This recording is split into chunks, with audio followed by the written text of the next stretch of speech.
Persian empire का capital Madain, जो एक जमाने में दुनिया की सबसे ताकतवर और रिच सिटी थी, और इस सिटी के सेंटर में पर्शियन बादशाहों का मशहूर व्हाइट पैलेस था, और इसी महल के अंदर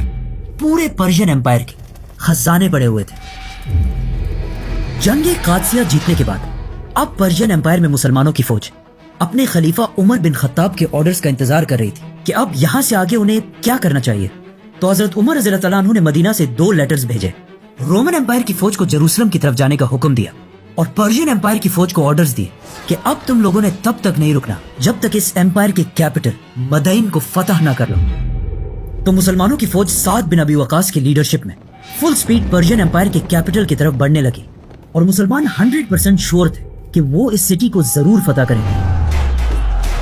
क्योंकि इस सिटी के फतह के बारे में इस सब से बहुत साल पहले रसूलुल्लाह सल्लल्लाहु अलैहि वसल्लम ने पहले ही बता दिया था।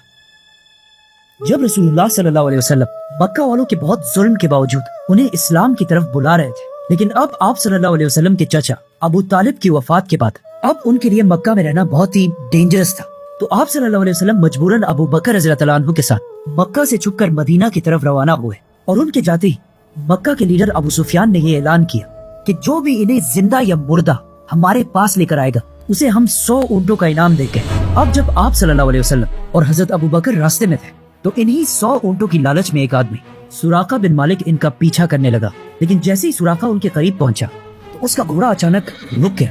और उसकी बहुत कोशिश के बाद भी वो घोड़ा अपनी जगह से नहीं हिला। आखिर आप सल्लल्लाहु अलैहि वसल्लम ने उसकी तरफ मुड़कर देखा और कहा, सुराका, वो क्या दिन होगा कि पर्शियन बादशाह के कंगन